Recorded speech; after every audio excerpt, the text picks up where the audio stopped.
저희 아까 전에 보셨던 그 내용 이어서 보도록 하겠습니다. 저번에 저희 관세법, 한특법이죠. 한특법 제9조까지 1항까지 봤었고요.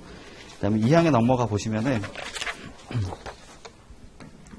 자, 수출용 원재료가 내고신용장 등에 의하여 거래되고, 그 거래가 직전에 내고신용장 등에 의한 거래가 있은 날부터 대통령령으로 정하는 기간에 이루어진 경우에는 해당 수출용 원재료가 수입된 날부터 내고신용장 등에 의한 최후의 거래가 있은 날까지의 기간은 제1항에 따른 기간에 산입하지 아니한다 라고 얘기하고 있습니다. 다만 수출용 원재료가 수입된 상태 그대로 거래된 경우에는 그러하지 아니하다 라고 얘기가 들어가 있네요. 지금 무슨 말을 하고 있는 거냐면요. 자, 이렇게 이해를 하시면 되겠습니다. 자, 기본적으로 아까 저희 봤던 것처럼 자, 수출신고를 했던 수출신고 등 이렇게 말을 쓸게요. 뭐 수출신고 수리일을 포함하거나 수출신고 수리일 또는 이제 뭐 판매 등을 완료한 날짜라고 했을 때 그 날에 그러니까 이행일자 쓸게요. 이행일의 말일, 그렇죠. 이행이 속하는 달의 말일 이렇게 말을 써봤을 때 그때부터 소급해서 2년으로 가게 됩니다. 2년으로 가게 되고 그때 이제 수입신고 수리 등이 되어야 한다라고 나온 것이 있었는데요. 근데 이게 지금 보다 보니까 기본적으로 수출 이행 기간은 저희가 2년이라고 볼 수가 있겠습니다. 그런데 자, 수입하고 나서요. 이 과정이 저기 수출 이행이라고 말을 써볼게요. 이것이 만약에 수입을 하게 됐다고 했을 때는 그냥 쉽게 말해서 이렇게 2년으로 가는 게 있어요. 그런데 지금 국내에서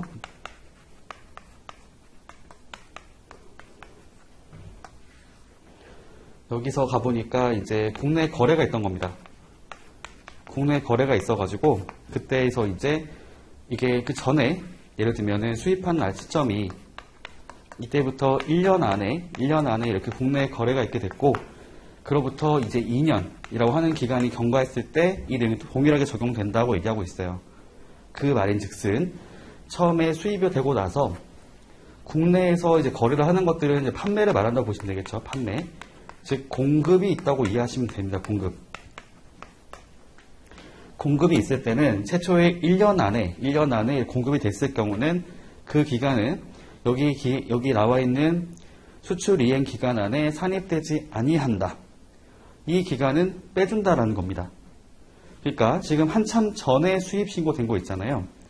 한참 전에 수입 신고된 것들도 저희가 이제 그러니까 수출 이행 기간이 늘어나게 되는 거죠. 원래 2년 안에 수출을 했어야 되는데 여기 보시는 것처럼 1년, 2년까지 더해지더라도 이것에 대해서는 인정을 해주고 있습니다. 여기를 반드시 제조, 가공을 하는 경우들만 얘기하고 있어요. 즉 이것은 나중에 보시면은 기납증이라고 하는 게 나옵니다. 기납증이라고 하는 것들이 발급되는 형태일 때만 이것이 인정되고 있고요. 저희가 그냥 상태 그대로 가는 것들을 저희가 분할증명서라고 해가지고 줄여서 분증이라 말을 쓰는데 분증이 발급되는 경우는 해당되지 않게 되어 있습니다. 그러니까 쉽게 한번 생각해 보면 최초의 물품을 수입하게 됐어요. 수입하게 됐고 원래 원칙은 수입하고 나서 그러니까 쉽게 말하면 2년 안에 수출을 해야 됩니다. 그렇죠. 수입 신고되고 나서 쉽게 말해 보면 수입된 물품을 약 2년 안에 수출을 해야 되는데 내가 그거 수입한 다음에 1년 안에 이렇게 제조 가공을 하게 된 거죠. 생산을 하는 작업이 있었고 1년 안에 생산을 해가지고 그 생산된 물품을 이렇게 양도했다고 했을 경우에는 그것을 구매한 자, 즉 양수한 자가 그때부터 2년이라고 하는 기간이 주어진다고 이해하시면 되겠습니다. 다시 읽어볼게요. 수출용 원재료가 내고신용장 등에 의하여 거래되고 그 거래가 직전에 내고신용장 등에 의한 거래가 있은 날부터 대통령령으로 정하는 기간에 이루어진 경우 자 이건 아까 제가 말씀드리기를 1년이라고 말씀드렸었는데 오른쪽에 가시면 나와 있죠. 이거는 1년을 말한다 라고 써 있습니다. 즉 1년 안에 내고신용장 등에 의해서 거래를 하게 됐다고 했을 때는 수출용 원재료가 수입된 날부터 내고신용장 등에 의한 최후의 거래가 있은 날까지의 기간은 제1항에 따른 기간에 산입하지 않는다 라고 나와 있죠. 다만 수출용 원재료가 수입된 상태 그대로 거래되는 경우는 그러하지 아니하다. 즉 제조 가공을 거치지 않고 있을 때는 그냥 처음부터 여기 보시면은 그 물품을 수입한 날 때부터 2년 안에 수출을 하는 거라고 이해하시면 될 것 같고요. 근데 여기 가운데서 지금 제조 가공이 있어서 국내 거래가 있다고 했을 때는 처음에 그 1년 이내라고 했던 기간에 대해서는 산입이 안 되기 때문에 여기 마지막으로 거래를 했던 날부터 2년 안에 수출 이행을 하면 된다라고 이해하시면 되겠습니다. 저희 정리된 자료 한번 같이 가볼까요? 거기 그림이 나와 있을 것 같은데 여기 한번 같이 가보겠습니다. 지금 거기 개요 그림 가보면은 원재료 수입이라고 써 있고요. 여기 밑에 파란색 글씨 하사표 나와 있는 것이 있고 초록색 글씨로 국내 거래 기간이 1년이라고 써 있잖아요. 기납증은 기초 원재료 납세 증명서라고 하는 것들을 줄여놓은 말인데요. 이것은 수입한 원재료 같은 것을 국내에서 제조 가공을 하게 됐을 때 그거에 대한 이제 양도세액 증빙 서류로서 발급하는 서류를 기납증이라고 부르고 있습니다. 최초에 이제 원상태가 아니라 이렇게 제조 가공을 해가지고 흔히 말하는 중간재를 만들었다고 이해하시면 되겠어요. 그래서 기납증을 가지고 만약에 또 다시 추가로 제조 가공하는 게 있다고 했을 때는 또 새로운 기납증이 발급이 되겠죠. 그래서 기납증을 발급하는 것은 1년 안에 하면 돼요. 그러니까 1년 안에 기납증이 발급되는 게 있으면 그때부터 2년이라고 하는 이행 기간이 주어진다고 이해하시면 되겠습니다. 그러니까 계속해서 연장이 되는 거죠. 원래는 2년 안에 수출을 했어야 되는데 이것을 국내에서 제조 가공 작업을 하는 것이 있다고 했을 때는 그 기간이 1년 이내였던 거고 1년 안에 그것을 제조 가공한 다음에 이렇게 양도를 하게 됐을 때는 그것을 양수한 때부터 또 1년이라고 하는 기간 동안에 또 제조 가공해가지고 양도할 수 있는 기간이 있다고 치면 그 기간도 산입하지 않은 상태로 계속해서 연장이 되는 효과가 발생한다고 이해하시면 되겠습니다.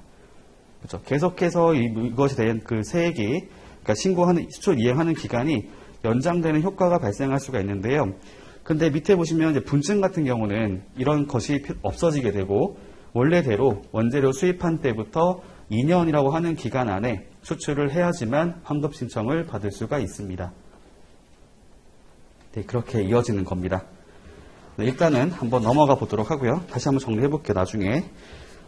다음에 넘어가겠습니다. 일단 오른쪽 가보면요. 단서가 있어요. 다만 물품의 특성상 또는 거래 사정상 부득이한 사유로 관세청장이 정하는 바에 따라 6개월의 범위에서 추가하여 관할지 세관장의 연장 승인을 받을 경우에는 그 기간을 말한다. 즉 원래는 1년이라고 하는 기간을 말하고 있는데 여기서 지금 부득이한 것으로 인정이 됐기 때문에 6개월의 범위에서 추가하는 연장 승인을 받았다고 합니다. 그러니까 원래는 1년 이내였는데 1년 6개월 이내까지 연장되는 것도 가능하다고 얘기하고 있는 부분이네요. 넘어가겠습니다. 그 다음에 10조 가볼게요. 환급금의 산출 등입니다. 이란 환급 신청자는 대통령령으로 정하는 바에 따라 수출 물품에 대한 원재료의 소요량을 계산한 서류를 작성하고 그 소요량 계산서에 따라 환급금을 산출한다. 자, 첫 번째 1항을 봤을 때 어떤 것을 기억하시면 되냐면 소요량 계산서를 작성하는 자가 누군가요? 환급을 신청하고자 하는 자죠. 환급 신청자가 스스로 소요량 계산서를 작성하고 그 내용에 따라서 환급금을 산출한다고 써 있습니다.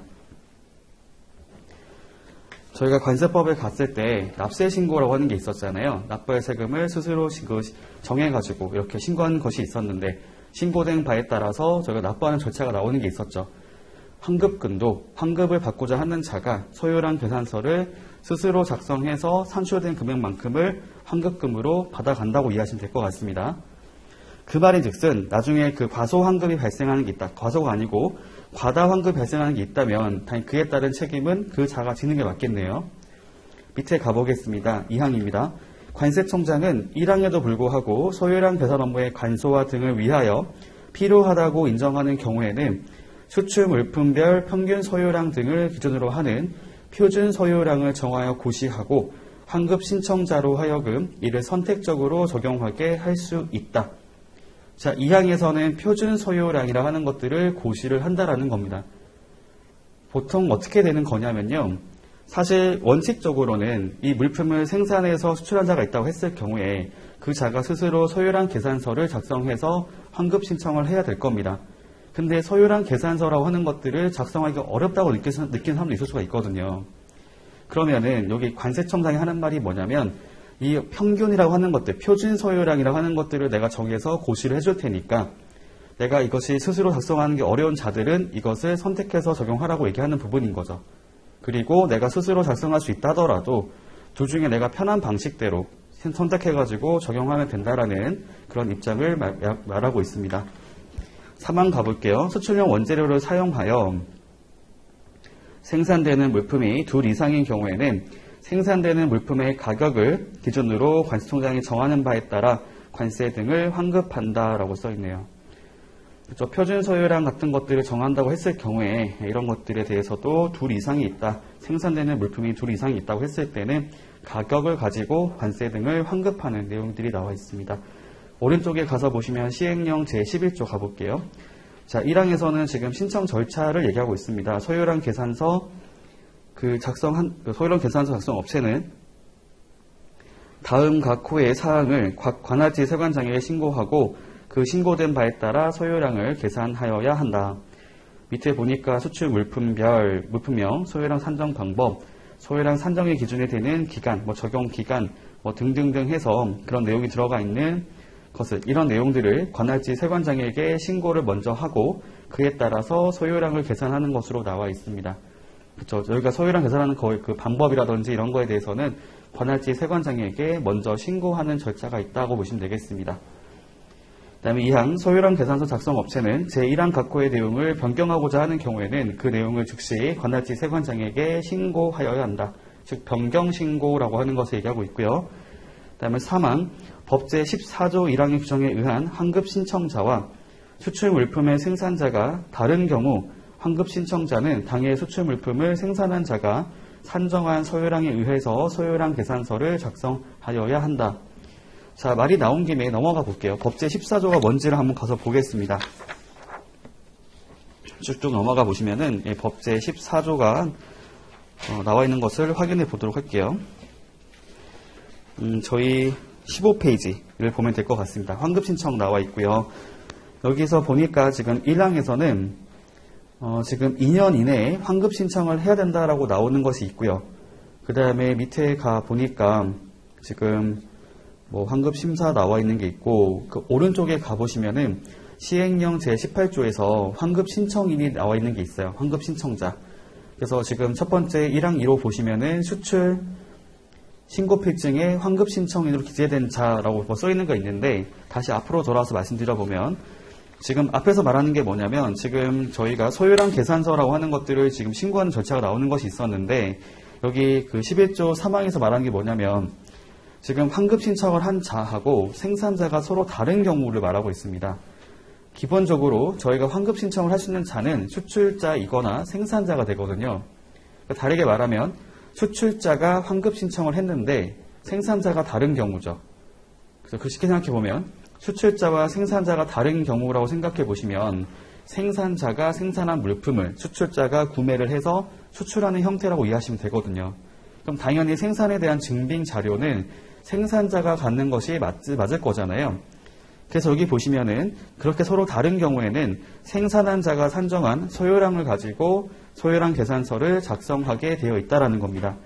다만 법제 10조 2항 규정에 의해서 표준 소요량을 적용하는 경우에는 그러하지 아니하다라고 써 있는 것이죠. 그러니까 기본적으로 물품을 생산한 자가 소요량 계산서를 작성하는 것이 가장 정확할 것이고요. 그 다음에 이제 표준 소요량 같은 경우에는 실제로 생산한 자가 작성하는 것이 아니라 관세청장이 그것을 가지고 별도로 보시하는 거기 때문에 그것을 적용하고자 할 때에는 생산자가 작성한 소요량 계산서를 참고하지 않아도 된다고 얘기하는 겁니다. 그 다음에 사항에서 이제 그 밖에 어떤 기준이라든지 절차에 관련된 부분들은 관세청장이 정한다라고 돼 있어가지고 관세청 고시로 운영되고 있다고 보시면 될 것 같고요.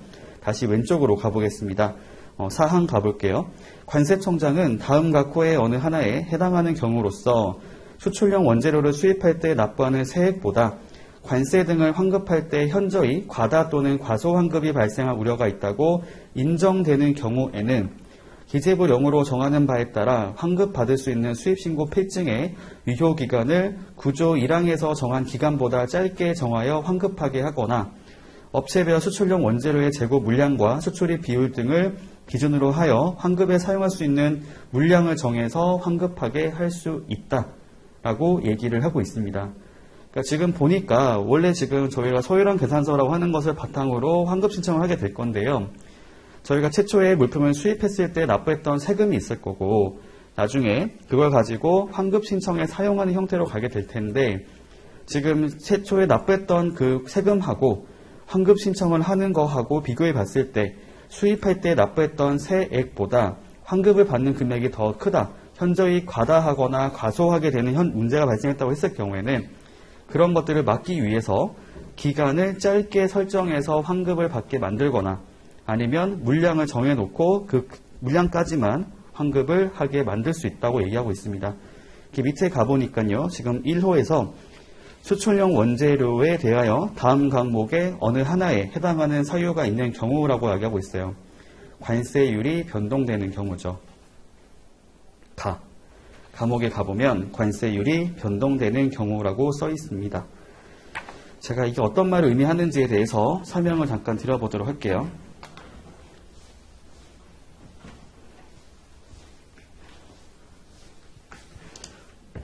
감옥의 관세율 변동. 처음에 저희가 수입을 먼저 하게 됐고요. 수입된 물품을 가지고 이제 저희가 어떤 제조 가공을 한 다음에 생산 과정 거친 후에 나중에 이제 수출이 된다고 가정해 보겠습니다. 근데 저희가 이렇게 볼 수 있겠죠. 사실은 모든 물품에 대해서 1대1로 개별 매칭을 했을 때는 이게 뭐 과소하게 또는 과다하게 발생하는 일이 없다고 볼 수가 있을 것 같아요. 제가 예를 들어 말씀드려 보겠습니다. 처음에 수입한 물품이 예를 들면 A라고 하는 물품을 수입하게 됐는데요. 이 물품에 대한 세율이 8%였다라고 가정해 보겠습니다. 그리고 두 번째로는 나중에 A가 아니라 B라고 하는 물품을 수입한 적이 있는데 수입하게 됐을 때 얘가 8%가 아니라 예를 들면은 10%라고 하는 세율이 결정됐다고 생각해 보도록 할게요. 일단 세 번째로는 C라고 하는 물품을 수입하게 됐는데 얘는 5%라고 하는 세율이 결정되는 형태로 갔다고 생각해 보겠습니다. 제가 지금 편의상 A, B, C라 말을 썼는데 이게 같은 성격의 물품이라고 가정해 볼게요. 그냥 이것을 A라고 그냥 통일해서 말씀드려 보겠습니다. 서로 다른 날짜에 수입되는 물품이 있는데 이게 지금 같은 물품이지만 세율이 변동되는 상황이 발생했다고 가정해 보겠습니다. 그러면 제가 최초에 수입할 때 여기 8%라는 것으로 적용이 받아가지고 제가 납부했던 세금이 있었어요. 관세를 낸 것이 있었는데 제가 소요량 계산을 할 때 밑에 있는 거 가지고 환급 신청하게 되면 저희가 과다하게 환급을 받은 것으로 갈 수가 있겠죠. 반대로 얘가 5%로 내려가게 되면은 과소하게 환급을 받은 것으로 갈 수도 있을 겁니다. 얘가 그냥 그대로 매칭이 되는 형태라면 상관이 없겠지만 얘가 같은 물품인데 세율이 변동되는 문제가 그런 현상이 발생된 것이 있었고요. 저희가 나중에 환급 받기 위해서 이제 원재료라고 하는 것들을 확인해 봤더니 처음에 수입할 때 납부했던 이것이 아니라 나중에 지금 저희가 그 바뀌게 변동됐던 그 세율을 가지고 환급 신청을 한다고 생각해 보시면은 그때는 이것이 과다하게 되거나 과소하게 되는 형태로 갈 수가 있잖아요. 그러니까 이런 문제가 발생할 수 있기 때문에 이런 것들을 막기 위해서 이제 기간을 짧게 설정하거나 아니면 수량을 제한하는 형태로 갈 수 있다는 거죠. 짧게라고 하는 것들은 통상적으로 3개월 이내라고 고시에 나와 있습니다. 그러니까 수입하고 나서 3개월 안으로 수출 신고에 사용되어야 한다라고 하는 것이 있어요. 그러니까 그런 것들, 유효기간 단축하는 형태로 갈 수가 있는데 그렇게 하거나 아니면은 이렇게 적용받을 수 있는 물량 자체를 제한하는 형태로 갈 수 있다라고 얘기하고 있습니다. 그 다음에 남옥에서는 관세율이 아니라 수입 가격이 변동되는 경우입니다. 저희가 그 세금 같은 경우는 과세표준 곱하기 세율이잖아요. 그래서 과세표준, 이거 하는 것들을 저희가 수입하는 물품에 대해서는 수입 가격이 될 것 같고요. 수입 가격이 변동되거나 아니면 관세율이 변동됐을 때 어느 하나라도 변동이 발생하는 게 있다고 했을 때는 당연히 그에 따른 세금이 바뀌게 될 거거든요. 세액이. 다목, 둘 이상의 관세율을 적용하는 형태로 가는 경우, 이건 어떤 걸 말을 하는 거냐면 저희 그거 기억나세요? 관세법에 가보면은 관세법 83조에 가보면 용도세율이라고 하는 것이 있습니다. 용도세율은 둘 이상의 용도, 그쵸? 지금 용도에 따라서 세율이 다르게 결정될 수 있는 것을 말하잖아요. 그러니까 2개 이상의 세율이 있다고 볼 수가 있거든요. 근데 그 중에서 낮은 용도로 사용하겠다고 하고, 그렇죠? 그 중에서 특정 용도로 사용하겠다 말을 하면서 낮은 세율을 적용받는 형태를 저희가 용도세율 이렇게 말했잖아요. 용도세율. 그러니까 그런 경우를 생각하시면 될 것 같아요.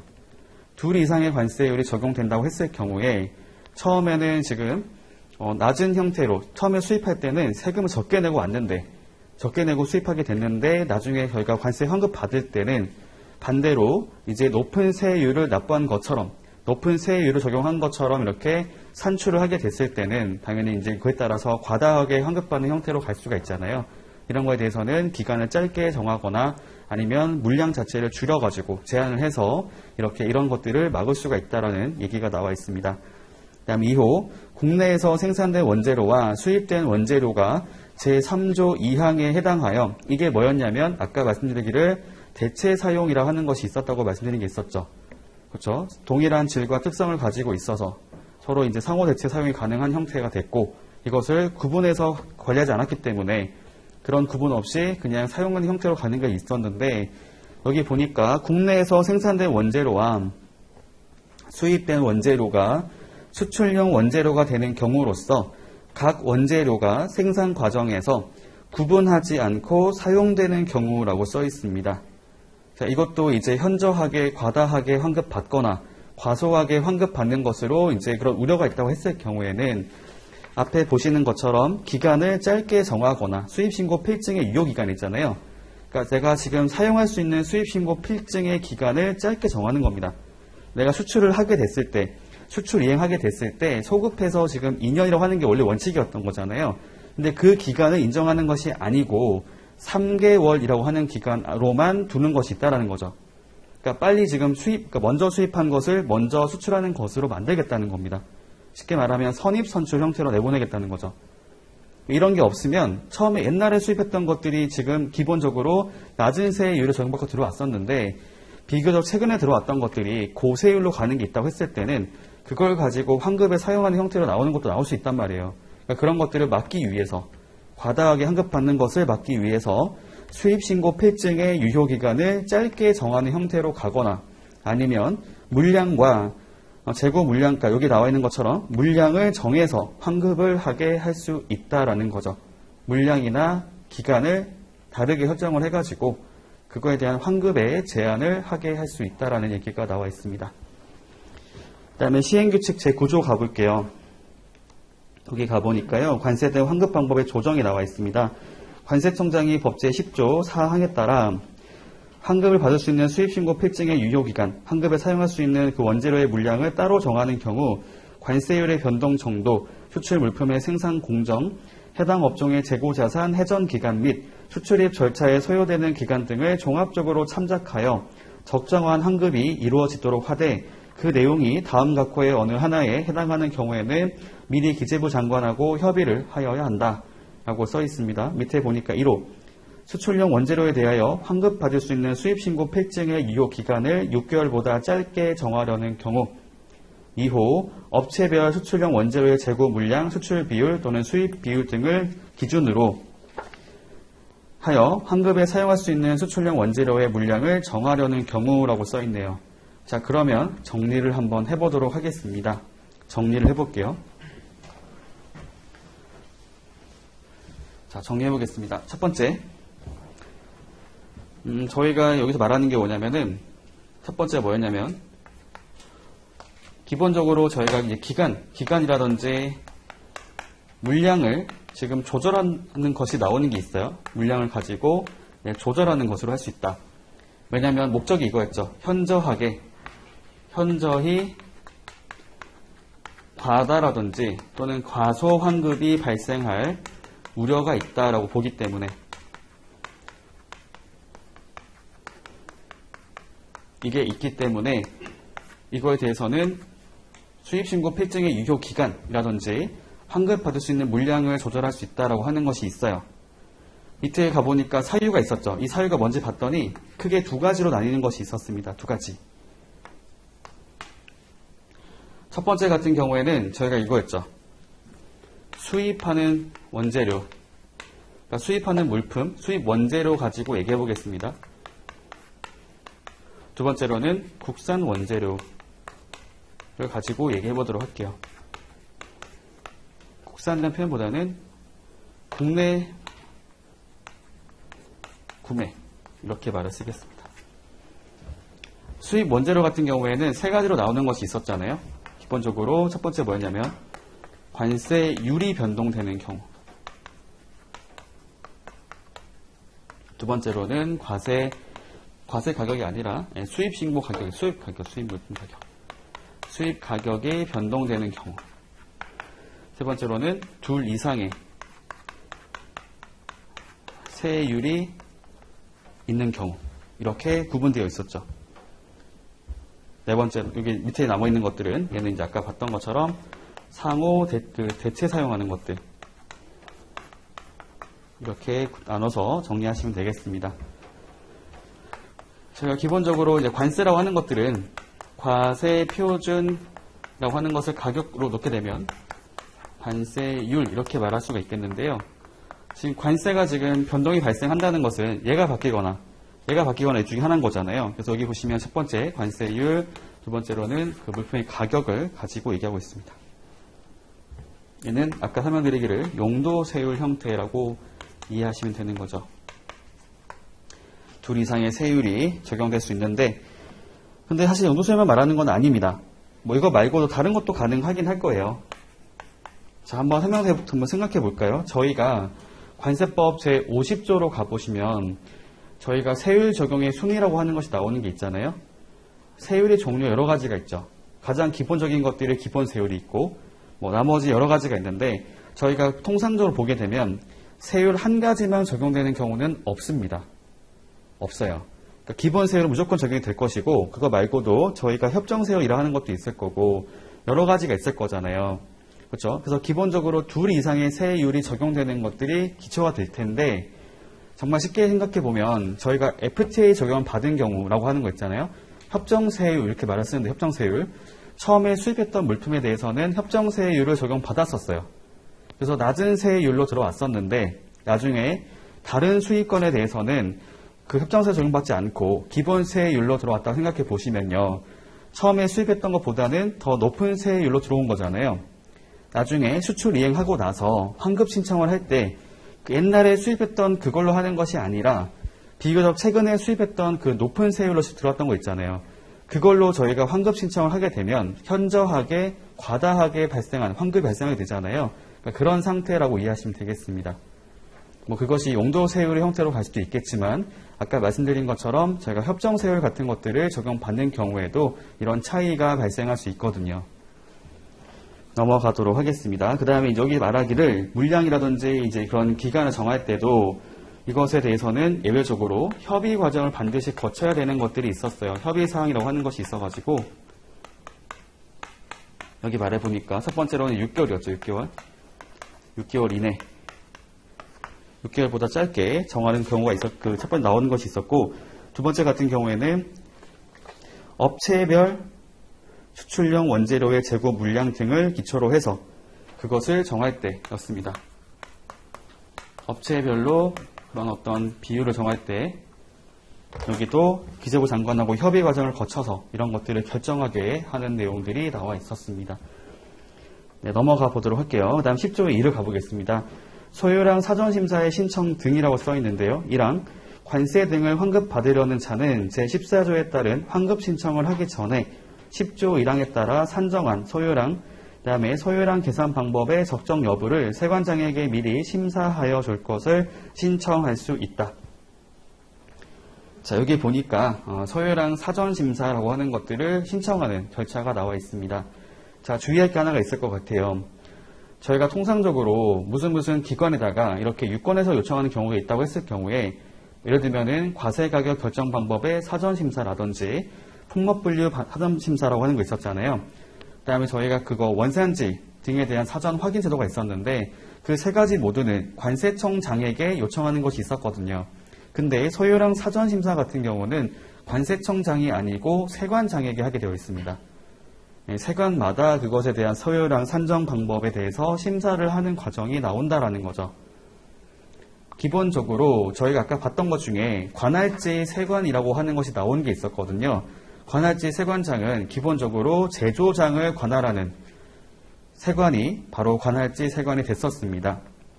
우리 회사가 제조하는 공장이 예를 들면은 경기도 용인에 있다고 했을 경우에는 그때 관할지 세관은 수원 세관이 된다고 보시면 되는 거죠. 그렇게 이해하시면 될 것 같고요. 자, 여기서 이제 나오는 이 10조의 2 같은 경우는 제가 한번 예상해 보건대 출제 가능성이 높다고 생각이 들어요. 왜냐하면 저희가 코로나 있잖아요. 코로나라고 하는 상황이 발생하게 되면서 현재 관세청하고 세관에서 이것을 타개하기 위한 어떤 노력을 하는 것들이 있는데 그 중에 하나로서 소유랑 사전심사 신청을 하라고 하는 안내를 한 적이 있었습니다. 무슨 목적인 거냐면 원래 저희가 환급받는 방법은 크게 두 가지가 있어요. 지금 아직 보진 않았지만 개별적으로 내가 수출했던 물품에 결합되거나 소모된 물품들을 계산해가지고 환급받는 방법이 개별 환급이라고 말을 합니다. 개별적으로 계산을 해서 환급받는 제도라고 해가지고 개별 환급이라 말을 쓰고요. 근데 그렇게 하는 게 어려울 경우에는 그냥 미리 정해져 있는 그런 율표라고 하는 게 있어요. 정액 환급 율표라고 하는 게 있어가지고 간이 정액 환급으로 받는 형태로 가는 것도 있거든요. 그것을 저희가 정액 환급이라 말을 쓰는데 사실은 정액 환급을 하게 되면 단점이 뭐냐면 환급액이 되게 낮아요. 내가 실제로 부담했던 세금보다 낮기 때문에 아무래도 이제 업체 입장에서는 내가 연락만 된다면 개별 환급으로 받는 것이 유리하거든요. 근데 중소기업 같은 경우에는 그런 것들을 할 수 있는 사람이 별로 없습니다. 되게 힘들어하기 때문에 사실상 환급 대상이 되는데 불구하고 환급 신청을 못하는 상황이 발생할 수 있어요. 그래서 세관에서 말을 하기를 지금 관세 환급, 숨어있는 관세 환급금을 찾아주겠다는 말을 하면서도 아까 말씀드렸던 소유량 사전심사라고 하는 거 있잖아요. 우리가 도와주겠다라고 하는 게 있었던 겁니다. 소유량 산출하는 게 어렵다고 했을 때는 우리가 나서가지고 도와주겠다라고 하면서 이렇게 홍보를 한 적이 있었거든요. 그때 세관별로 홍보를 했었어요. 그래서 제가 말씀드리기를 세관에서 사전심사를 한다고 이해하는 부분이 뭐냐면 각 세관들마다 이렇게 그 업체들 있죠. 업체들. 관할하고 있는 업체들에 대해서 이렇게 홍보를 한 적이 있었습니다. 코로나로 인해서 힘드신데 저희가 관세 환급금을 찾아드리겠습니다. 라고 말을 하면서도 이렇게 신청을 하라고 하는 안내를 한 적이 있었거든요. 근데 이것이 아직 시험에 안 나왔기 때문에 출제가 될 수 있지 않을까라는 생각을 가지고 있어요. 뭐 당장 나온다라 보장이 없지만 그래도 한 번쯤 생각해 볼 수 있는 문제가 아닌가라고 생각이 듭니다. 그래서 1항에서는 지금 세관장에게 여기 소유량에 대한 산정, 소유량, 그 다음에 산정은 소유량이 적정한지, 그 다음에 계산 방법이 적정한지 여부에 대해서 미리 세관장에게 심사를 요청할 수 있는 제도가 있어요. 그다음 오른쪽에 가보면요. 시행령에서는 여기 보니까 이제 신청하려는 자는 그 사전심사 또는 재심사 사유를 기재한 신청서를 가지고 여기 보니까 그 011조 1항 각 호의 사항에 관한 자료를 첨부해서 이게 뭐였냐면은 아까 처음에 저희가 소유량 계산하기 전에 뭐 소유량 계산 방법이라든지 이렇게 신고하는 내용이 나오는 게 있었는데 그런 관련된 내용들을 첨부해서 관할지 세관에게 제출을 하게 되어 있습니다. 그렇죠. 세관을 봤을 때 이게 어떤 물품인지 알아야 될 거잖아요. 물품에 대한 정보라든지 이런 것들 받아서 소유량을 산정하는 형태로 가게 되는 거죠. 자, 2항 가보겠습니다. 오른쪽 왼쪽에 제1항에 따라 소유량 사전심사에 신청을 받은 세관청은 대통령령으로 정하는 기간 안에 산정한 소유량 계산 방법의 적정 여부를 심사한 후에 결과를 통지하게 되어 있습니다. 다만 그 자출한 자료 미비 등으로 인해 가지고 심사가 곤란한 경우에는 그 사실을 통지하고 소유량 그 심사를 거절하거나 보정을 하게 할 수 있게 되어 있는데 오른쪽에 가보시면은 그 날짜가 30일을 말한다고 써 있어요. 보통 저희가 보다 보면 보통은 통지 기간은 30일로 거의 들어가죠. 웬만한 것들은 30일로 들어갑니다. 여기서도 30일 이렇게 말을 쓰는데 다만 현지 확인이 필요한 경우에는 50일까지라고 써 있어요. 현지 확인은 저희 제조장을 방문해서 실제로 제조하는 현장을 보는 것을 말하는 겁니다. 그 경우는 50일까지라고 써 있고요. 서류만 가지고 심사를 할 때는 30일이라고 나와 있어요. 자, 이 경우에 보정에 소요되는 기간은 제외한다라고 써 있고요. 다음에 3항 가보겠습니다. 관할지 세관장은 보정기간 요구할 때는 당연히 20일 이내라고 하는 게 있죠. 저희 관세법에서도 보정에 대한 요구를 할 때는 항상 20일 이내의 기간으로 정해서 하고 있습니다. 그 다음에 4항 관할지 세관장은 제출받은 신청서, 관련 자료를 검토해서 심사하는 것을 원칙으로 한다. 다만 신청서 및 관련 자료의 검토를 위해서 제조 공정 등을 확인할 필요가 있는 경우에는 신청인의 동의를 받아서 현지 확인을 병행하여 실시할 수 있다. 자, 무슨 말을 하는 거냐면 소요랑 사전 심사를 하게 됐을 때는 원칙은 서면 심사인 거죠. 서류만 가지고 심사하는 것이 원칙인데 그것만 가지고 안 될 경우는 동의를 얻었을 때만 현지 확인을 진행할 수 있게 되어 있습니다. 그 업체한테 물어보는 거죠. 저희가 방문을 해보는 게 좋을 것 같은데 동의해 주시면 저희 가서 한번 살펴보고 소요량을 산정해서 알려드리겠습니다 라고 말을 한다는 겁니다. 자, 그렇게 들어가 있게 되고요. 5항에서는 심사 거절 사유가 있네요. 1호 보정을 요청을 한 신청서 관련 자료를 기한 안에 제출하지 않은 경우. 두 번째, 신청 내용과 동일한 사안에 대한 범칙 사건의 조사, 관세 조사, 이의신청, 심사청구, 심판청구, 소송 제기 등의 불복 절차가 진행 중인 경우입니다. 지금 그거에 대해서 뭔가 지금 문제가 있다고 보는 거죠. 범칙 사건의 조사를 하고 있는 중이라든지 관세 조사를 하고 있는 중이라든지 불복 절차가 진행 중인 경우이기 때문에 지금 이거는 그거에 대한 결과가 나오고 나서부터 지금 뭔가를 해야 될 것 같은 거죠. 그때는 잠깐 동안 심사를 하지 못할 것 같다. 거절을 하는 것으로 갈 수 있다는 겁니다. 자, 왼쪽에 가보도록 할게요. 그 다음에 3항 가보겠습니다. 제2항 본문에 따라 소요량 사전심사 결과를 통지받은 자는 통지 결과에 이의가 있는 경우는 30일 내에 세관장에게 재심사를 신청할 수 있게 되어 있고요. 이 경우에 재심사의 기간, 그 다음에 그 결과에 대한 통지에 대해서는 위에 나왔던 2항의 규정을 준용한다. 즉 30일 안으로 결정을 내려서 통지한다라는 거네요. 다만 현지 확인 같은 거 필요한 게 있으면 50일까지라고 하는 거고요. 자, 4항 가보겠습니다. 세관장은 관세 등을 환급받으려는 자가 지금 통지된 소요량 사전심사 결과를 적용하여 14조에 따른 환급 신청을 한 경우에는 통지된 내용에 따라서 소요량을 계산해서 환급해야 된다라고 써 있는 거고요. 제5항 자, 결과 유효 기간은 통지를 받은 날부터 1년으로 하는데 뭐 당연한 말이겠지만 그 심사에 근거가 됐던 내용이 변경되는 것이 있다고 했을 때는 그때는 그날부터 효력을 잃는 것으로 나와 있습니다. 그쵸, 여기 보시면 다만 근거가 되는 사실관계라든지 상황이 변경이 됐다고 했을 때 그때는 그 사유가 있는 날부터 심사 결과는 효력을 잃는다라고 써 있어요. 일단 기본적으로 1년까지만 인정된다라는 것이고요. 변동되는 사유가 있을 때는 그때부터 효력을 잃게 된다라고 말을 쓰고 있습니다. 그리고 오른쪽에 가보시면은 그거에 대한 구체적인 사유가 나오는 것이 있는데요. 1호 사실관계 또는 생산공정의 변경 등으로 인해서 소요량 계산 근거가 달라진 경우이거나 허위 자료 제출 등 신청인에게 책임 있는 사유로 인해서 심사 결과가 잘못 통지된 경우. 3호 동일한 사안에 대해서 이의신청, 심사청구, 심판청구 또는 소송제기 등을 받은 권한 있는 기관의 최종 결정 또는 법원의 판결이 심사 결과와 다르게 된 경우. 4호 신청인의 요청에 따라서 심사 결과와 다른 방법으로 소요량을 계산하는 것이 타당하다고 산하지 세관장이 인정하는 경우라고 써 있습니다. 이러한 사유가 있다고 했을 때는 그런 사유가 발생한 날부터 그 사유가 있은 날부터 원래 했었던 그 사전심사 결과에 대해서는 효력을 잃게 되고 다시 새로 신청을 해야 될 것 같네요. 그렇죠. 그전에 했던 것들이 인정이 안 되기 때문에 적용을 받으려면 다시 신청해서 그에 따른 결과를 받았을 때 효력이 인정된다라고 보시면 되겠습니다. 여기까지가 소요량 사전심사 관련된 조항입니다.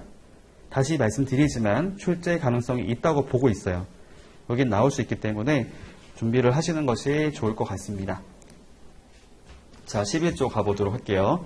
자, 평균 세액 증명입니다. 1항 세관장은 수출용 원재료에 대한 관세 등의 환급 업무를 간소화하기 위하여 필요하다고 인정하는 경우에는 대통령령으로 정하는 바에 따라 수출용 원재료를 수입하는 자의 신청에 의해서 그가 매월 수입한 수출용 원재료의 품목별 물량과 단위당 평균 세액을 증명하는 서류를 발행할 수 있다. 자, 이게 뭐냐면 평균적인 세액, 그러니까 평균 세액을 증명하는 서류를 말하고 있는데요. 위에 가보니까 목적이 있죠. 환급 업무를 간소화하기 위해서 필요하다고 인정하는 경우입니다. 그러니까 저희가 원칙적으로는 세액 증명을 하려면 개별 것마다 내용을 봐야겠죠. 내가 실제로 수입했을 때 납부했던 세금이 얼마인지를 봐야 되잖아요. 근데 그런 것들이 일일이 하는 것이 번거롭기 때문에 그냥 평균적인 세액을 가지고 환급 신청을 할 수 있도록 해준다는 겁니다. 이제 쭉 가볼게요. 이 경우에 해당 수출 원재료에 대하여는 수입한 날이 속하는 달의 1일에 수입된 것으로 보아서 이 법을 적용한다. 자, 쭉 보고 나서 다시 말씀드릴게요. 자, 2항입니다. 1항에도 불구하고 세관장은 다음 각 호에 어느 하나에 해당하는 자 중에서 관세청장이 정하는 기준에 해당하는 자로 하여금 대통령령으로 정하는 바에 따라 평균세액 증명서를 발급하게 할 수 있다. 1호 수출용 원재료를 수입한 자, 2호 관세사. 관세사는 위에 나와 있는 그 수입자로부터 위임받은 자로 한정한다라고 써 있어서 위임장이라고 하는 것들을 갖고 있는 자에 한해서 업무를 할 수 있게 해줄 것 같습니다. 자, 지금 1항하고 2항을 보게 되면 제가 쉽게 말씀드려 볼게요. 1항에서의 발급권자가 누군가요? 세관장이죠. 세관장은 이 항은요. 여기 보시면 다음 각 호의 어느 하나에 해당하는 자죠. 그러니까 지금 1항은 세관에서 발급하는 경우이고 2항은 그렇지 않은 경우입니다. 즉 발급권자를 가지고 나눠볼 수 있다는 거죠. 원래 원칙은 세관에서 발급하는 겁니다. 세관에서 발급을 하는 것인데 예외적으로 지금 수입자라든지 관세사도 발급을 하게 해준다라는 거죠. 그게 2항이에요. 그 다음에 오른쪽 가보겠습니다. 시행령 제12조가 되겠고요. 1항 법제 11조 1항의 규정에 의해서 평균세액 증명서를 발급받고자 하는 자는 관할지 세관장으로부터 평균세액 증명 대상 물품의 지정을 받아야 한다.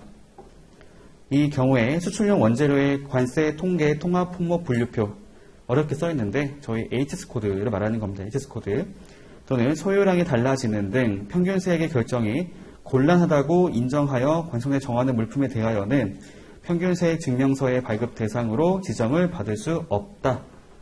간단하게 정리를 해보도록 할게요. 자, 무슨 말을 하고 싶은 거냐면 저희 원래 원칙이 뭔가요? 개별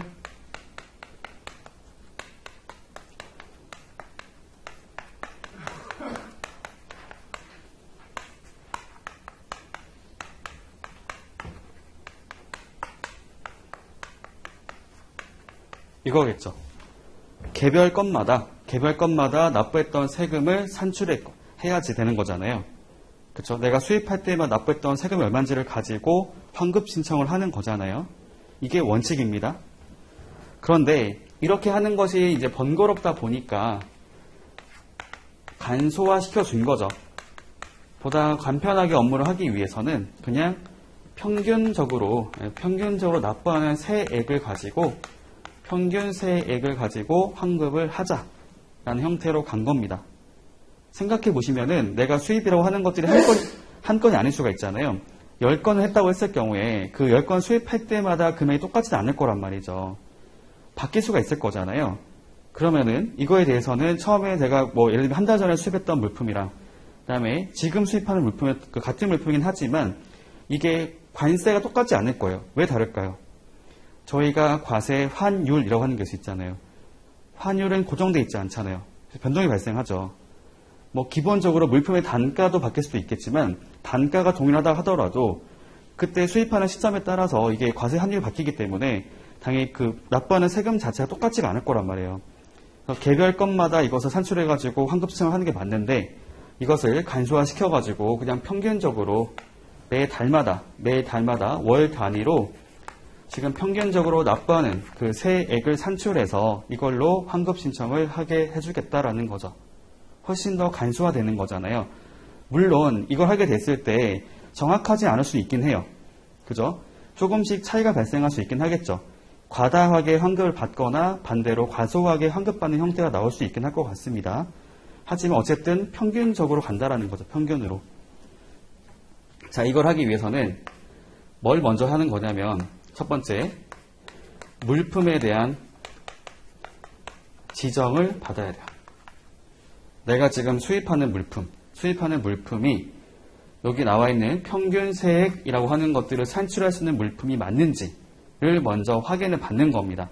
그게 지금 시행령 12조 1항에 나와 있는 거잖아요. 여기 보시면 평균세액 증명서를 발급받고자 하는 자는 관할지 세관장으로부터 대상 물품의 지정을 받아야 한다라고 말을 하는 것이죠. 내가 지금 하고 싶다고 해가지고 되는 것이 아니라 세관장으로부터 내가 지금 하려고 하는 물품이 지금 환급 신청하려는 물품에 대해서 평균세액 증명 대상으로 지정이 될 수 있는지 물어보는 겁니다. 그 지정을 먼저 받아야지만 이제 평균세액 증명을 활용할 수 있다고 이해하시면 되는 거죠. 그게 처음에 나와 있는 거고, 근데 세관이 봤을 때는 지금 보다 보니까 평균세액의 결정이 어렵다라고 보이는 것이 있다고 했을 때는 지정을 받을 수 없게 하겠다는 겁니다. 그렇죠? 그래서 오른쪽에 가보면 이제 옆에 보면은 뭐 시행규칙 나온 거 있는데 일단 그거 말고 먼저 시행령 12조 2항 보겠습니다. 제1항의 규정에 의하여 지정받은 물품, 이게 뭐냐면 평균세액 발급 대상으로 정해진 물품에 대해서는 그거에 대해서 평균세액 증명서를 발급받고자 하는 자는 다음 각 호의 사항을 기재한 신청서에 관세청장이 정하는 증빙서류를 첨부해서 수출용 원재료를 수입한 날 또는 내국신용장 등에 의해서 매입한 날이 속하는 달에 다음 달 1일 이후에 관할지 세관장에게 제출을 하여야 한다라고 써 있습니다. 지금 여기 보니까요. 수입한 것만 말하는 것이 아니라는 게 보이시죠? 수출용 원재료를 수입한 날 또는 있잖아요. 옆에 보시면 매입한 날도 있는 거잖아요. 그러니까 이것이 평균세액이라고 하는 것들은 기본적으로 수입하는 물품만 가지고 보는 것이 아니고요. 국내에서 내가 매입한 것들도 대상으로 들어간다고 보시면 됩니다. 그래서 정리해보면 평균세액이라 하는 것들은 내가 수입을 하는 물품이거나 또는 국내에서 매입한 원재료라고 하는 거 있잖아요. 그 모든 것들을 합쳤을 때 그 월 단위로 평균적인 세액을 산출해서 그에 따른 환급 절차를 거친다고 이해하시면 되겠습니다. 그래서 내가 지금 일단 첫 번째가 뭐냐면 평균세액 발급, 그러니까 평균세액 증명서 발급 대상으로 지정을 먼저 받아야 되고요. 세관으로부터. 지정을 받은 것에 대해서 내가 평균세액 증명을 이제 신청하게 됐을 때는 밑에 보이는 것처럼 신청서라고 하는 것하고 증빙 서류를 제출해가지고 그 다음 절차를 거친다고 보시면 되겠습니다. 여기 보니까요. 지금 다음 달 1일 이후에 관할지 세관장에게 제출하게 되어 있어요. 내가 수입한 날 또는 매입한 날이 속하는 달의 다음 달 1일 이후에 평균세액 증명 발급 신청서를 제출하는 겁니다. 밑에 보시면 그 안에는 뭐 지정받은 물품별 수입량, 관세 등의 세액이 나와 있는 것도 있고요. 그 다음에 뭐 매입량, 관세 등의 세액, 그 밖에 관세청장이 정하는 사항이라고 나와 있네요. 네, 이런 것들이 들어가 있는 신청서를 세관장에게 제출한다라는 부분이고, 넘겨보시면 3항입니다. 세관장은 평균세액 증명서를 발급한 후에 제2항 각 호에 규정된 사항의 전부 또는 일부가 변경된 때에는 기재부령이 정하는 바에 따라서 평균세액 증명서를 발급하여야 한다 하고 들어가 있네요. 이게 뭐냐면 변경 발급이겠죠. 변경 발급.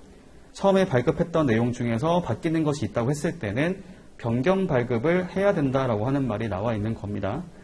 4항 평균세액 증명서는 품목번호를 기준으로 매월 수입하거나 내국 신용장 등에 의해서 매입한 수출용 원재료 전량에 대하여 일괄 신청하여야 한다. 여기 보시면 기준이 뭔가요? 품목번호를 가지고 하는 거죠. 품목번호는 HS코드. 근데 우리나라 같은 경우는 HS 코드 오브 코리아라고 해가지고 HSK라고 말을 쓰고요. 현재 저희는 10단위를 쓰고 있습니다. 10단위. 10개 단위 쓰고 있고요. 지금 HS 코드 10단위를 기초로 해가지고 이거에 대해서 매 달마다 수입하거나 국내에서 매입한 그 수출용 원재료 전체량에 대해서 평균세액 증명에 대해서 신청을 해야 된다라는 겁니다. 그럼 한번 여쭤볼게요. 여러분들이 지금 환급 신청을 하고 싶은 사람인 건데, 하려고 하는데, 지금 그 일부는 수입을 하고, 일부는 국내에서 매입을 했습니다. 그 경우에 여러분들이 내가 전체 그 HS 코드 하나에 대해서 내가 그 전체 물건이 아니고 내가 수입하는 또는 매입하는 물품 중에서 일부만 평균세액 증명을 하고 싶은 거예요. 그래서 전체가 아니고 그 중에 일부에 대해서만 신청하는 것이 가능할까요? 불가능합니다. 기본적으로 이 업체는 평균세액 증명이라 하는 것들은 신청하게 됐을 때는 그 사람이 수입하는 모든 물품 다 적용되는 겁니다. 근데 그게 뭐냐면 HS 코드를 가지고 잡는 거죠. HS 코드별로 이제 얘가 특정 코드가 있다고 했을 경우에 이 코드로 지금 수입하는 물품에 대해서는 다 똑같이 적용된다는 거죠. 평균세액 증명 대상에 들어간다라는 거예요. 다른 것들을 적용할 수가 없다라는 겁니다. 그러니까 내가 편의상 이렇게 볼 수 있겠잖아요. 내가 지금 당장은 얘가 옛날에 지금 당장 수입하는 물품의 가격이 뭔지 보니까 평균적으로 계산했던 것보다도 더 지금 낮은 세율로 들어오는 걸로 보이는 거죠. 가격대가 더 낮은 걸로 보이는 겁니다. 그럼 나는 지금 이걸 가지고 평균세액 증명해버리면은 더 높은 환급 받을 수가 있잖아요. 그리고 나서 보다 보니까 또 바뀔 것 같은 거죠. 오히려 평균세액 증명보다도 내가 더 높은 세율을 낼 것 같은 것처럼 보이니까 내가 지금 유리할 때는 적용시켜 놓고 나중에 이거 끝나기 전에 제가 지금부터 적용 안 받겠습니다 말할 수 있잖아요. 그거 인정 안 하겠다는 거죠. 전체에 대해서 일괄해서 신청해야 되고요. 전량에 대해서 적용이 되는 겁니다. 이거에 대해서 나눠서 할 수 없다라는 거죠. 무조건 월 단위로 전체 수량에 대해서 평균 세액만큼에 대해서 환급을 받는 겁니다. 이걸 가지고 내가 좋게끔 유리하게 적용하는 것은 불가능합니다. 그 말을 한 거예요. 전량에 대해서 일괄 신청을 해야 된다. 다만 기재부령이 정하는 경우에는 그러하지 아니하다라고 해가지고요. 옆에 보시면 시행규칙에 나와 있는 것이 있어요. 1호 평균세액 증명서에 발급 신청할 때 신청 대상에서 누락된 수출용 원재료에 대해서 신청하는 것으로서 관세청장이 정하는 경우를 하는 것들은 그걸 인정해 주겠다는 거죠. 원래는 전량으로 했었어야 되는데 누락된 것에 대해서 추가로 하는 것에 대해서는 인정을 해주겠다라는 부분이고요. 2호 평균세액 증명서에 발급받고자 하는 자의 신청에 의해서 사업장 또는 사업 분야별로 구분하여 발급 신청할 수 있도록 관세청장으로부터 인정받아서 일괄 신청하는 경우라고 써 있습니다. 여기 보면요. 사업장 또는 사업 분야별이잖아요. 법인 단위가 아닌 거죠. 그 업체의 모든 것을 갖고 하는 것이 아니고 그 업체가 취급하는 사업장이 2개 이상이라고 했을 경우에 사업장별로 구분해서 신청하겠다는 거잖아요. 그 경우는 인정할 수 있다라는 겁니다. 그거 말고는 원칙적으로는 전량에 대해서 일괄적으로 신청을 하라고 얘기하고 있어요. 그렇게 해야지만 아까 말씀드린 것처럼 편법적인 적용이 안 된다라는 겁니다. 다시 왼쪽에 가볼게요. 그 다음에 5항입니다. 1항의 규정에 의해서 지정을 받은 물품에 대하여는 계속하여 평균세액 증명서의 발급을 신청하여야 한다. 그렇죠. 아까 말씀드린 것처럼 내가 유리할 때만 적용하고 그렇지 않은 것으로 가는 것은 안 된다라는 겁니다. 그것은 안 되고요. 한번 하게 됐을 때는 계속해서 적용을 하라는 것이죠. 6항 평균세액 증명서의 발급을 받아야 할 수출용 원재료에 대한 수입신고 필증 또는 기초 원재 납세 증명서 등은 관세 등의 환급 신청 또는 다음 국내 거래에 따른 기초 원재료 납세 증명서의 발급 신청 자료로 사용하지 못한다라고 써 있네요. 그게 무슨 말일까요? 자, 말씀드려 볼게요. 저희가 원래 원칙이 뭐죠? 물품을 수입하게 됐을 때 수입하는 건마다 수입신고 필증이 발급될 거고요. 내가 국내에서 매입하는 자재가 있다고 했을 때는 그 매입하는 건에 대해서는 여기 나와 있는 것처럼 기초 원재료 납세 증명서 등이라고 하는 것들이 발급이 될 겁니다. 이게 뭐냐면 양도세액 증명 서류거든요. 기납증, 분증이라 하는 것들은 이렇게 이해하시면 돼요. 내가 직접 수입했다고 했을 경우는 내가 수입신고 필증을 가지고 있겠죠. 근데 만약에 여러분들이 수입신고한 게 있어가지고 수입신고 필증이 나왔는데 여러분들이 환급을 받는 것이 아니면은 제3자에게 양도를 할 거잖아요.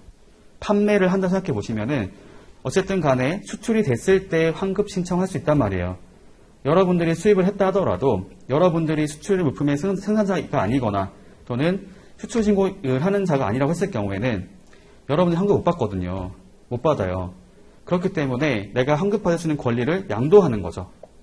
그 물품을 구매하는 자에게. 근데 구매자 입장에서는 지금 양도받는 세액이 얼마인지 모르잖아요. 수입신고 필증이 없기 때문에. 당연히 그 업체 입장에서는 수입신고 필증을 전달할 리가 없습니다. 왜냐하면 단가가 나오잖아요. 그렇죠? 그렇기 때문에 수입신고 필증을 전달할 일이 없어요. 다만 그 세금만은 산출을 해야 되기 때문에 수입신고 필증이 아니라 그 세액, 양도하는 세액이 나와 있는 서류, 그게 바로 기납증이거나 분할증명서라는 거죠. 제조 가공했을 때는 기납증, 안 했을 때는 분증, 이렇게 가는데 기납증이든 분증이 있어야 나중에 환급 신청을 할 수가 있어요.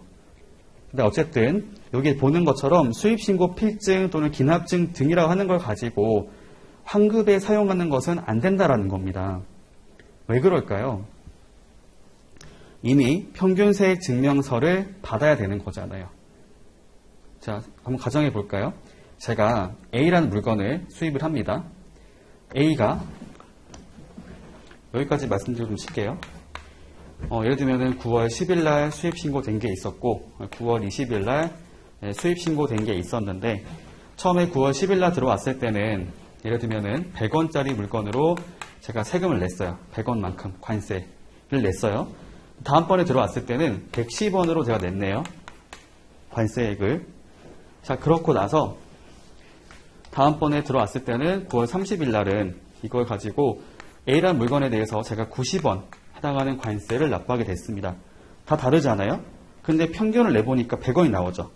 그래서 일단 이거에 대해서는 원래 원칙적으로는 개별 건마다 이것에 대해서 환급받아야 됩니다. 근데 이게 번거롭잖아요. 업무를 간소화하기 위해서 그냥 이거에 대해서는 100원으로 환급받아 라고 하는 거죠.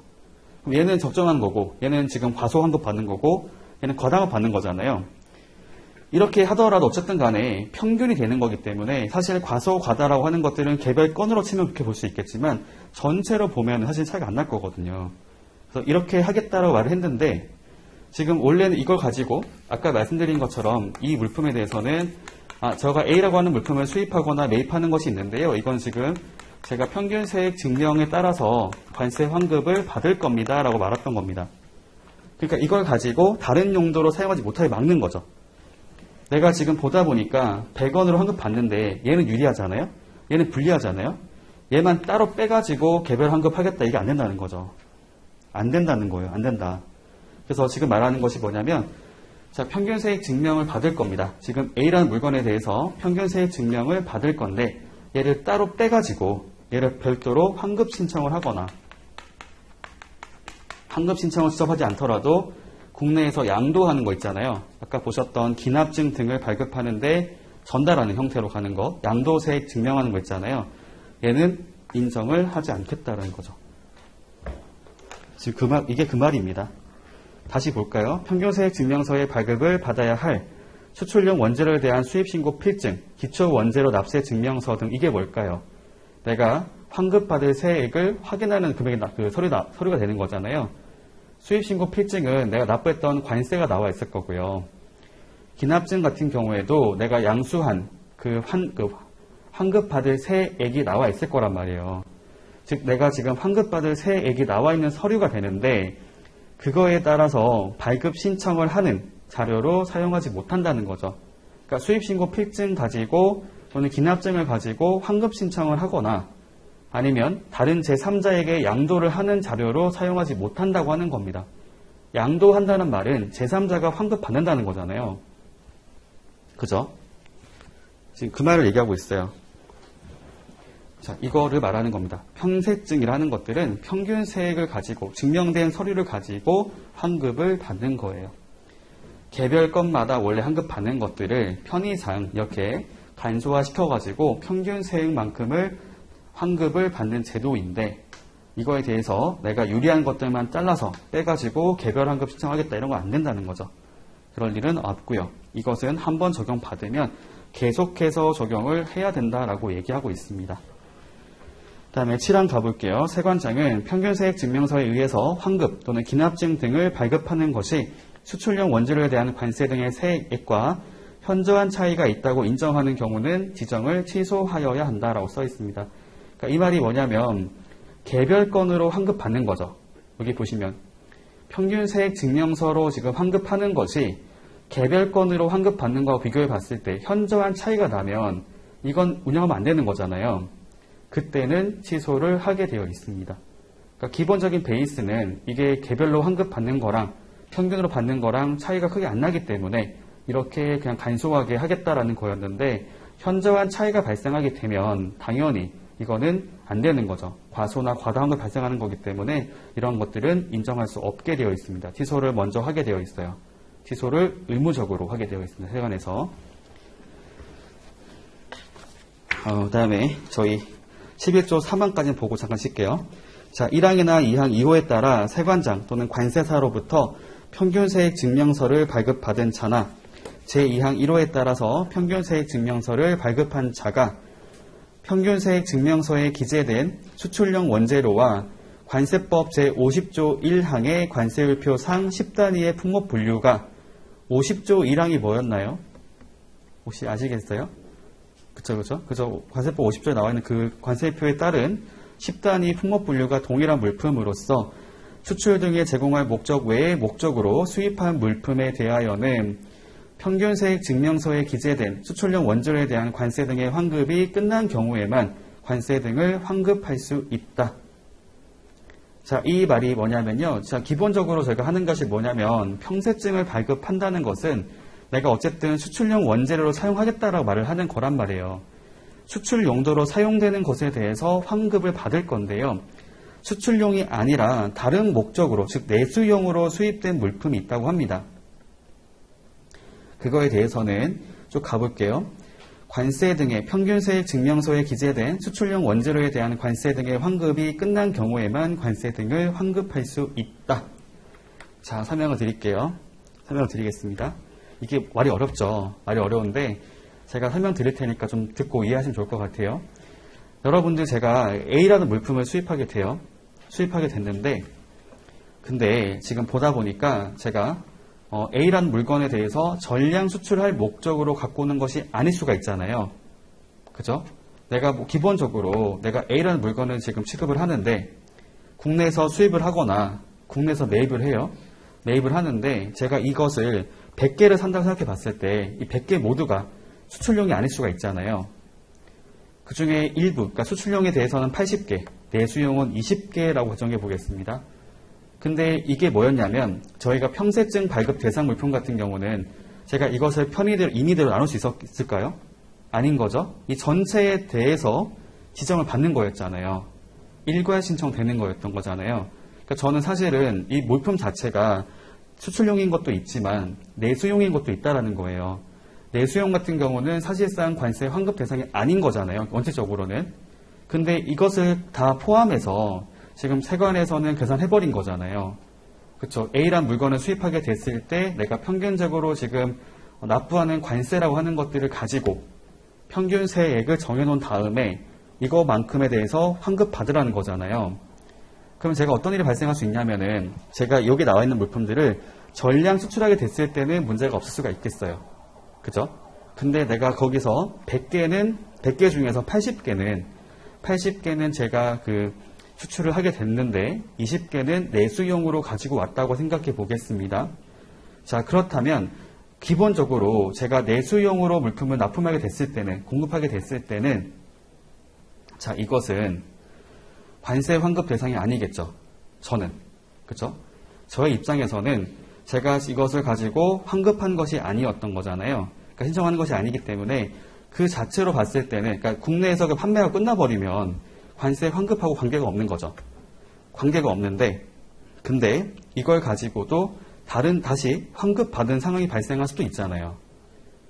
무슨 말을 하는 거냐면, 제가 처음부터 그 수출용 원재료라고 생각하고 수출을 하는 경우도 있겠지만, 내수용으로 사용하려고 가지고 왔는데, 수입하게 됐는데, 나중에 수출을 하거나 하는 상황이 발생할 수도 있잖아요.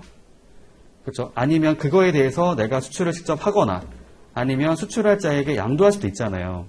그죠? 그러면 이거 가지고도 관세 환급을 받는 상황이 발생할 수도 있겠죠. 그죠? 처음부터 수출용 원재료로 정해져 있고 그렇게 사용된 물품들은 평균세액 증명에 따라서 관세 환급 받으면 되잖아요.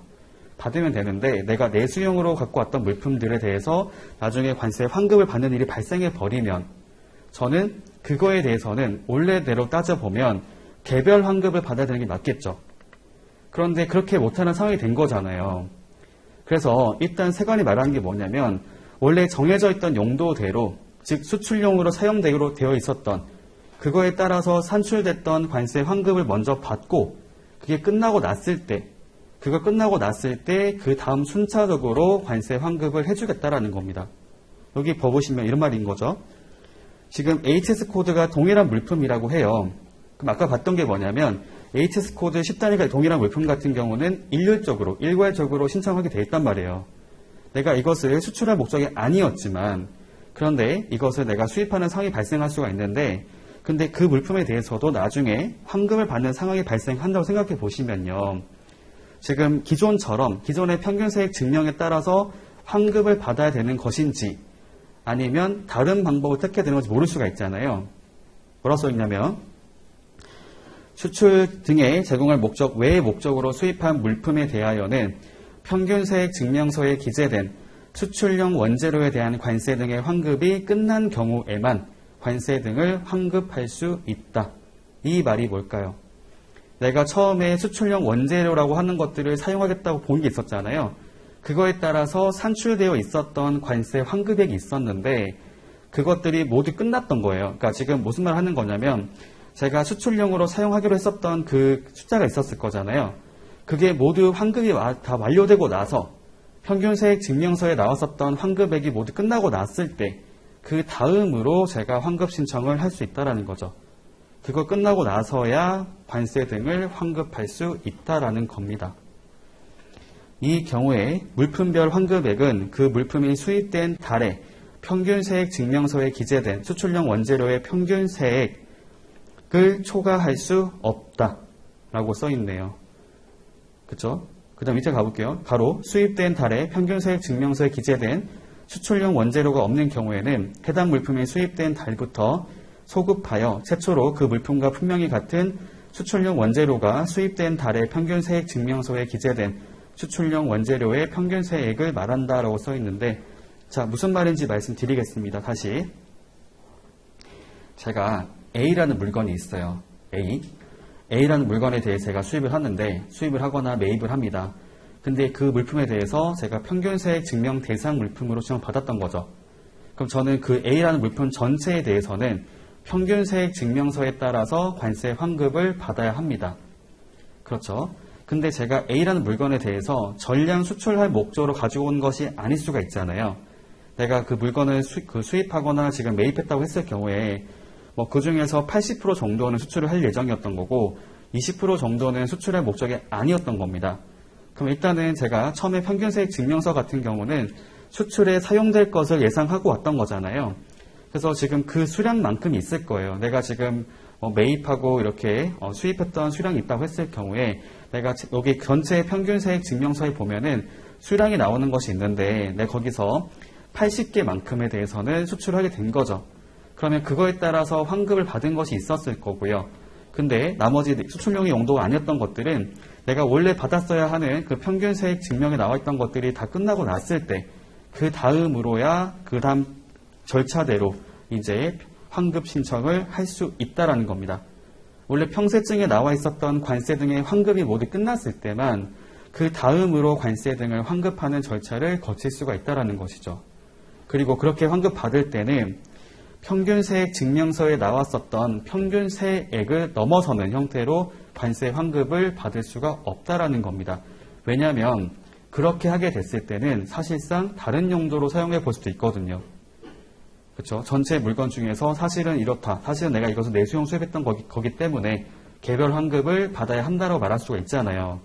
그런 건에 대해서 당연히 과다환급 발생할 수 있겠죠. 그런 일이 발생하지 않도록 평균세액 증명에 나와 있는 평균세액을 초과하지 않는 선에서 환급을 해준다라고 얘기하고 있습니다. 일단은 여기까지 보도록 하고요. 잠깐 쉬었다가 이어서 보도록 할게요.